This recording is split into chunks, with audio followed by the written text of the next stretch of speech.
Qu'est-ce qu'on peut faire quand on se sent nul par rapport aux autres, quand on se sent moins bien que les autres ? Notre estime de nous, elle est définie par le regard qu'on va porter sur nous-mêmes, mais aussi sur celui des autres. Ça va être cette collègue qui réussit là où on a échoué, c'est cet ami qui semble croquer la vie à pleines dents alors que nous on a le sentiment de passer à côté de la nôtre. Que faire lorsque cette impression d'être moins bien que les autres devient difficile à vivre ? Dans ce nouveau podcast, je vais vous expliquer comment faire pour être plus sereine et plus détendue face à vous-même. Bonjour, je m'appelle Amélie, bienvenue chez Famille Épanouie, le podcast qui vous permet de profiter d'un quotidien serein et épanouissant en famille, sans vous épuiser ni vous effondrer. Depuis 2015, j'accompagne les mamans à cultiver leur bien-être grâce à des prises de conscience et à des concepts simples à mettre en place. Donc si vous appréciez ce podcast, la meilleure façon de le soutenir, c'est de lui mettre une note de 5 étoiles sur la plateforme de podcast que vous utilisez. Alors le paradoxe, avec le besoin de se sentir mieux vis-à-vis de soi-même, c'est qu'il naît souvent du sentiment d'être moins bien que quelqu'un d'autre. C'est-à-dire qu'on va se sentir au top en considérant que ce qu'on a fait, que ce qu'on a accompli était génial. Et en fait, un jour, il suffit vraiment que quelqu'un, n'importe qui, fasse mieux que nous pour qu'à ce moment-là, boum, tout s'écroule. Pourquoi ? Parce qu'en fait, on se compare en permanence avec les autres, avec ce que font les autres, avec ce que possèdent les autres. Et en fait, on est dans un système d'évaluation qu'on a complètement fondé sur des attributs qui n'ont finalement qu'un contrôle très limité. Ça va être par exemple notre attrait physique, notre force, notre bonheur, notre intelligence, nos enfants, etc., etc. Et donc, en d'autres termes, on se sent toujours programmé pour évaluer sur la base de comparaisons et de caractéristiques sur lesquelles on a vraiment très peu d'influence ce que l'on est, ce que l'on a, ce que l'on fait par rapport aux autres. La première chose à faire, c'est d'avoir conscience qu'il y a un truc chez quelqu'un qu'on voudrait peut-être bien avoir ou être, mais qu'on ne l'a pas. Donc ça, c'est vraiment cette notion hyper importante, la prise de conscience. Au lieu de jalouser, on va se dire, ok, quel est ce truc, quelle est cette qualité, cette aptitude, cette attitude que l'autre a, qui me fait envie, qu'il a et que j'aimerais bien avoir pour moi. Et ça passe par la prise de conscience. Mais la prise de conscience, c'est un truc qu'on entend souvent parler, tu sais, du genre, prends conscience de faire évoluer les choses, prends conscience de ce qui se passe vraiment à l'instant présent, prends conscience de ce qu'on veut et de ce que tu veux pas, etc. Et en fait, c'est pas toujours évident. Elle est pourtant fondamentale, cette prise de conscience, parce qu'on peut changer que ce dont on a conscience. Et pourtant, c'est pas si facile à distinguer au quotidien. Donc, très clairement, lorsqu'on n'a pas conscience d'un truc, on aura beau faire tous les efforts de la Terre, mais ça marchera pas, parce qu'on va passer à côté de ce petit truc vraiment important. Donc ça, c'est vraiment un exercice fondamental. Vous savez, il y a quelques années, j'étais tombée sur une étude sur des personnes qui étaient en surpoids et qui avaient très envie de perdre du poids. Et en fait, il y avait un petit questionnaire qui leur était attribué, et on avait commencé par leur poser une question. Combien de fois par jour vous pensez à la nourriture ? Et en fait, une très grande majorité des observés ont répondu environ 6-7 fois par jour, en tout cas pas plus. Et en fait, il a été observé qu'ils y pensaient plus de 200 fois par jour.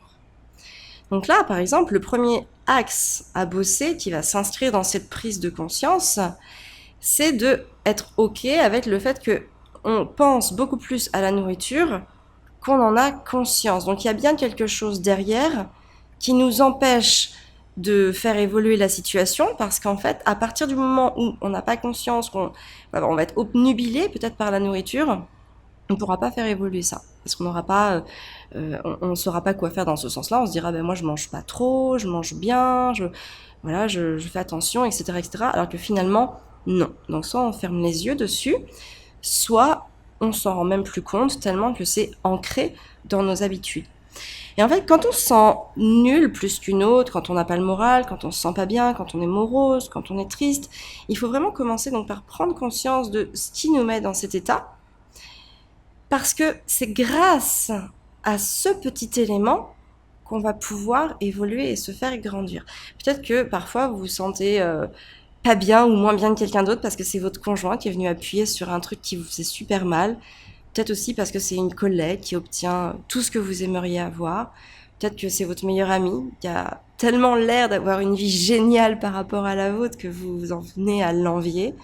Peut-être qu'il y a de l'envie ou même de la jalousie quand un proche vous annonce un truc que vous aimeriez bien pour vous. Et voilà, il y a toutes ces choses-là. Peut-être que tu te sens simplement aussi toute seule, voire seule contre tous aussi parfois. Ce qu'il faut savoir, c'est que la solution parfaite, elle n'existe pas pour personne. Peu importe nos vies, peu importe nos moyens financiers, le nombre d'enfants qu'on a, notre situation conjugale, on a toutes et tous des complexes qui font qu'à un moment ou un autre, on va se sentir moins bien que quelqu'un d'autre. C'est normal. Moi, j'aime vraiment à me dire que cette sensation, elle est faite pour nous faire grandir, pour nous faire évoluer. Parce que finalement, c'est en agrandissant notre zone de confort qu'on va être de plus en plus à l'aise. Et c'est vraiment des choses qui m'arrivent de ressortir, prendre soin d'observer ce sentiment dans sa globalité.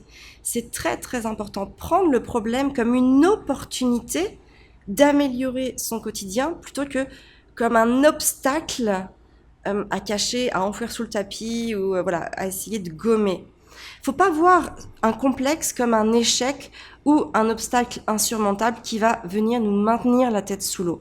Au contraire, il faut avoir confiance en l'issue qui va nous faire immanquablement grandir. Même si l'évolution, elle prend du temps, c'est pas grave. Vous savez, c'est pas une course contre les autres.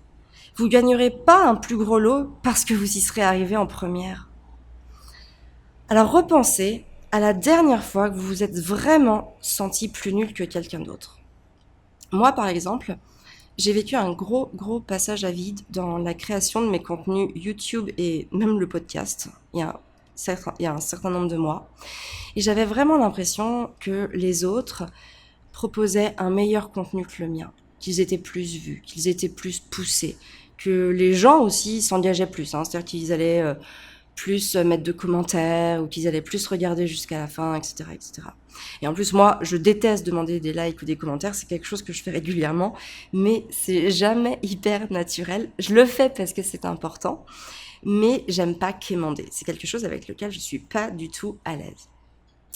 Et du coup, au lieu de m'enfermer dans la croyance que je suis plus nulle que les autres, je suis moins bien, etc., etc., je me suis dit, ok, comment est-ce que je vais pouvoir améliorer mon contenu, notamment le contenu gratuit sur YouTube et en podcast, pour que il puisse impacter beaucoup plus la vie des femmes qui me suivent, la vie des mères qui me suivent. Et j'ai réfléchi, j'ai observé les choses, j'ai observé ce que ça me faisait, et du coup, je me suis formée. Je me suis fait coacher, et aujourd'hui, alors à mon rythme, j'implémente tout ce que j'ai intégré dans ma formation et avec mon coach pour pouvoir améliorer mon travail auprès de vous. Et clairement, en 6 mois, je sens déjà une nette différence dans l'engagement, dans la vue, dans tous les commentaires et tout ce qui se passe autour de mon contenu. Donc moi, ça m'encourage. Et ça me permet d'observer, de me rendre compte, de prendre conscience aussi que je suis capable de le faire. Si pendant ces 6 mois-là, j'avais rien fait, finalement, j'en serais toujours au même point. Et peut-être que la situation se serait aggravée. Parce que du coup, je me serais sentie dévalorisée, j'aurais encore plus sacrifié mon estime de moi au profit de la valorisation des autres.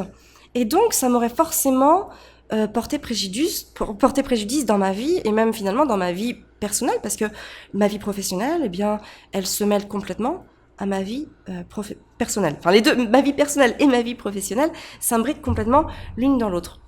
Donc oui, ça va me demander de me remettre en cause, de me former, de travailler un peu plus aussi pour acquérir de nouveaux automatismes. Mais le jeu, il en vaut la chandelle. À commencer, comme je vous le disais, par mon estime personnelle. Qu'est-ce qu'il y a de plus galvanisant que de se sentir capable de faire quelque chose? Et en fait, tous les jours, on gère des petites problématiques. Mais on n'apprécie pas assez le résultat, notre résultat, à sa juste valeur pour pouvoir le transformer en confiance en soi. Donc, lorsque vous allez commencer à voir les choses ainsi, vous allez vraiment remettre les choses à leur juste place. Alors, je dis pas que c'est facile, je dis pas que c'est simple, et je dis pas que c'est rapide non plus. Mais je veux juste que vous entendiez bien le fait que Vous êtes capable, vous en êtes capable. Et pour ça, offrez-vous le temps de faire les choses à votre rythme, parce que c'est comme ça que vous serez fiers de vous. Vous savez, il y a Arthur en ce moment qui, toujours lit beaucoup, beaucoup, beaucoup. On essaye de travailler ensemble la lecture pour qu'il puisse acquérir cette fluidité dont il a besoin pour la compréhension. Et souvent, il me dit, mais je sais pas lire. Et je vois bien qu'il y a ce complexe qui naît en lui.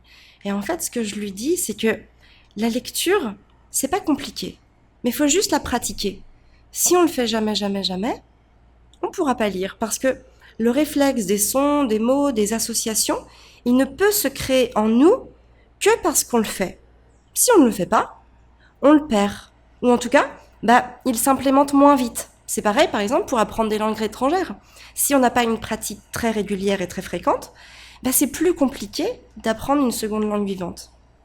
Et en fait, la première chose que vous pouvez faire tout de suite, c'est développer vos forces plutôt que cultiver vos faiblesses. Moi, Arthur, quand il accroche sur un mot, quand il accroche sur plusieurs mots, je ne lui fais pas forcément remarquer. Je vais lui dire à l'oral, je vais lui dire la bonne expression du mot, comment il se dit, mais je vais pas lui dire non, c'est pas comme ça qu'on dit. Ou alors, je lui dis écoute bien, regarde bien la première lettre, ce que c'est, ou regarde bien, c'est un E et un N, ça fait quoi déjà E et N? Et en fait, à la fin, je dis regarde Loulou, c'est top, t'as déjà lu toute cette page, ou toutes ces 2 pages, ou la moitié du livre, ou parfois même le livre en entier. C'est extraordinaire, c'est top. Est-ce que ça t'encourage à continuer à lire? Et voilà, je le renforce positivement. Et il faut faire exactement pareil avec nous-mêmes. Vous savez, depuis qu'on est petit, en fait, on nous montre toujours nos erreurs et nos dysfonctionnements. On peut prendre l'exemple de l'école. À l'école, toutes nos fautes, en tout cas à l'époque où moi j'allais à l'école, toutes nos fautes étaient soulignées. Qui n'a jamais ramené un 18 sur 20 tout fier à la maison et t'as tes parents qui te disent « Oh, c'est dommage, t'aurais pu aller chercher le 20 quand même !» Pareil à la maison, seules nos bêtises étaient relevées à l'époque. Par exemple, si je prenais 2 verres et que j'essayais de transvaser, qu'il y avait de l'eau partout, hop, c'était une bêtise, alors que en réalité, pour moi, c'était une pleine expérience. Donc, évidemment, je veux bien entendre que l'intention est bonne derrière tout ça et que tout cela est mis en place pour nous éviter de refaire les mêmes erreurs tout le temps. Mais quand même, le focus, en fait, le vrai problème, c'est que le focus est trop mis sur le négatif. Et donc, le système n'est pas équilibré et ça vient renforcer cette impression négative que l'on a toujours de nous-mêmes. Et du coup, depuis qu'on est toute petite ou tout petit, on met notre énergie à cacher nos défauts et nos complexes et ça devient une habitude, ça s'ancre en nous. Donc là, moi, ce que je vous propose de faire, c'est est-ce que tout de suite maintenant, là, vous êtes capable d'identifier 3 superbes, belles qualités que vous avez et que vous pourriez chercher à développer? Si vous n'y arrivez pas, vous pouvez aussi demander à votre conjoint ce soir « Chérie, dis-moi, quels sont les 3 trucs que tu préfères chez moi ?» Vous pouvez m'écrire vos plus belles qualités en commentant ce podcast sur la plateforme de podcast de votre choix. Et vous pouvez aussi les garder en tête à chaque fois que vous vous sentirez inférieur à quelqu'un. C'est le premier petit pas que vous pouvez faire pour vous servir, pour vous faire grandir, pour vous aider. Moi, je vous donne rendez-vous la semaine prochaine pour un nouveau podcast. Merci de m'avoir écouté, merci pour votre confiance, passez une bonne journée et surtout, prenez soin de vous.